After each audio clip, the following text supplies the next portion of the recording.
China God, please! Give her back to me. I am willing to pay any price. Kobe, my child, are you all right? A familiar, yet unfamiliar voice called out. Kobe suddenly opened his eyes. At this moment, he was sitting in the passenger seat, and next to him was his father, looking more than 20 years younger. He looked down at his own hands, long and strong, without a single scar. Before Kobe could respond, his father spoke again. Are you ready to meet Jerry West? Kobe quickly looked out the window. A truck drove by, with a date printed on its side, June 25th, 1996. He couldn't believe it. He had really come back to the beginning of his dream, at 17, on the eve of being traded to the Lakers and starting his professional career. Adrenaline instantly surged through his veins. God had actually kept his promise.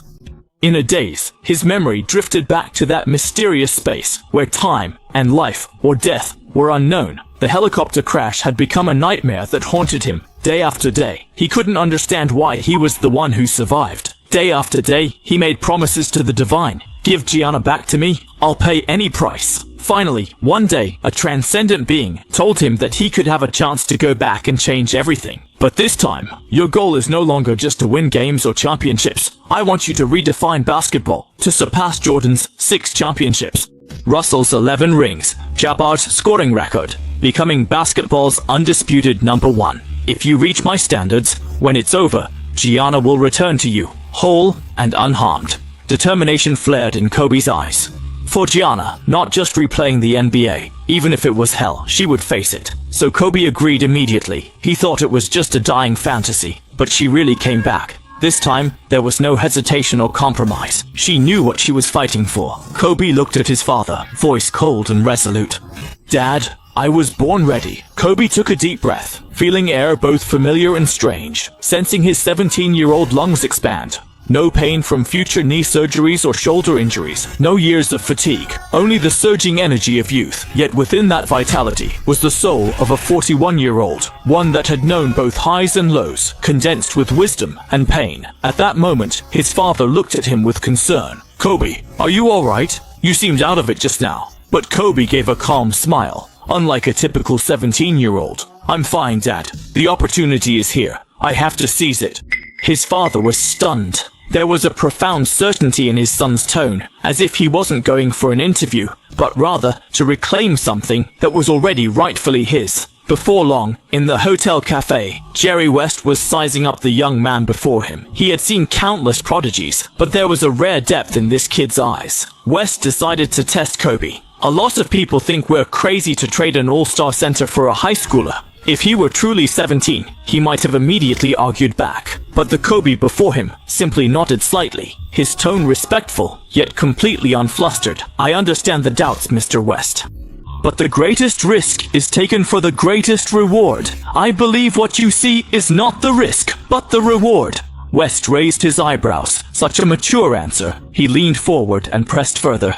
Tell me, what can you bring to the Lakers? Kobe didn't rush to answer. He thought for a few seconds. First, an impeccable professional attitude and an extreme desire to win. He paused, his gaze becoming incredibly sincere.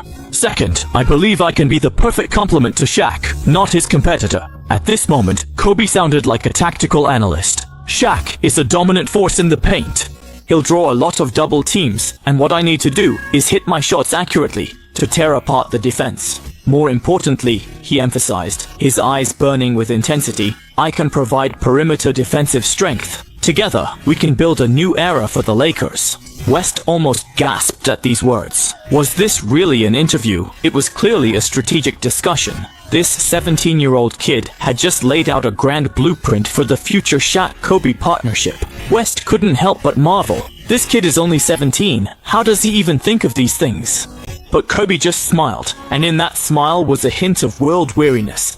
Basketball isn't just about jump shots, it's about putting aside ego for a common goal. But these words were not something a 17-year-old should say.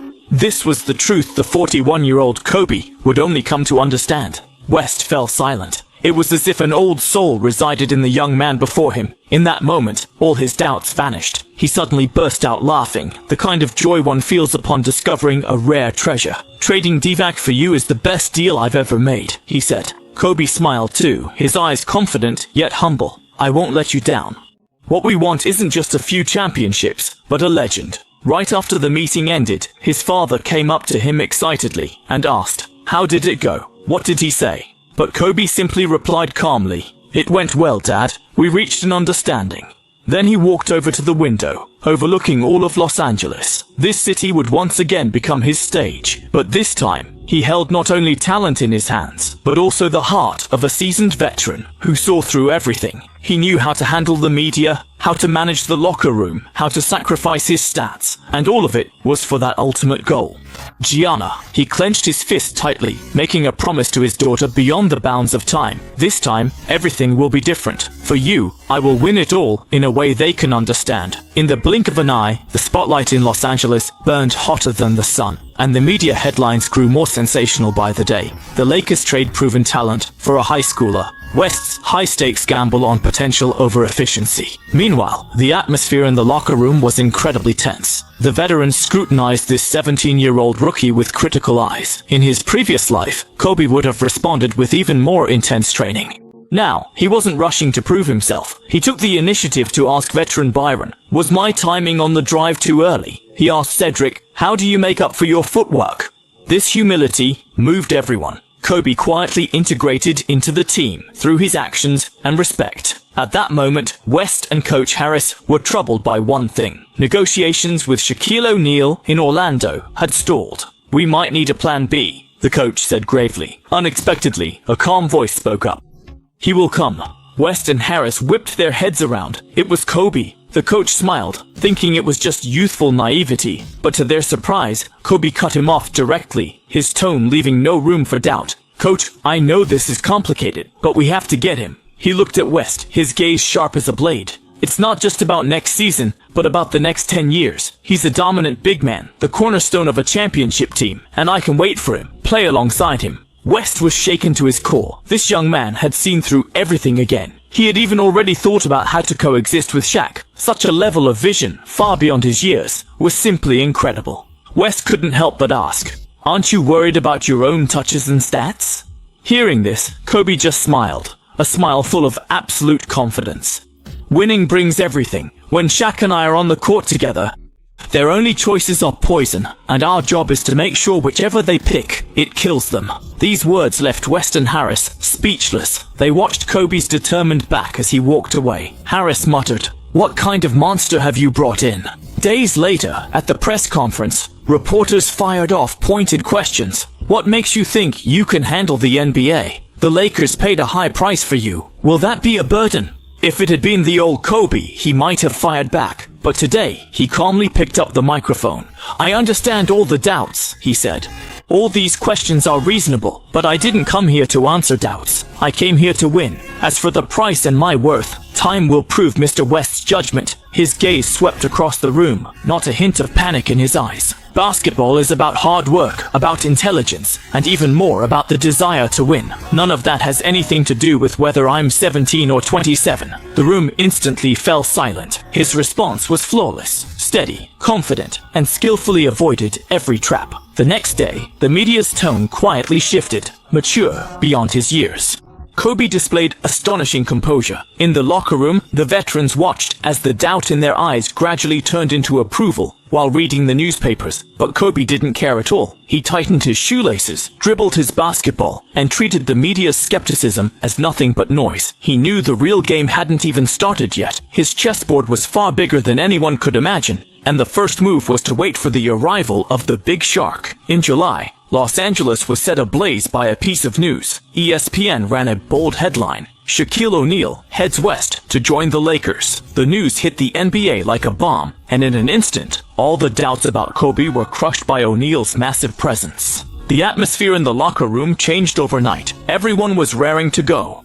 Everyone was thrilled. O'Neal's arrival in Los Angeles was marked by an unprecedentedly grand press conference. Wearing sunglasses and chatting with ease, he looked every bit the king, reigning over his domain. The team threw him a welcome party, attended by celebrities from all walks of life. Everyone gathered around O'Neal, everyone except Kobe, who stood quietly in a corner with a glass of juice, observing. He knew what kind of waves this shark, whose fate was now intertwined with his own, was about to stir up. Just then, Jerry West led O'Neal through the crowd and approached him. "Shaq, this is the special kid I told you about." West proudly introduced Kobe Bryant.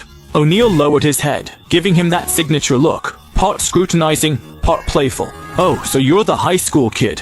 His voice was booming, half joking, half serious, exuding an air of superiority. "Kid, because of you, I lost a reliable big man partner." The people around burst into laughter, eager to see how the young man would respond. But Kobe simply lifted his head, met O'Neal's gaze, and smiled sincerely, showing not a hint of nervousness.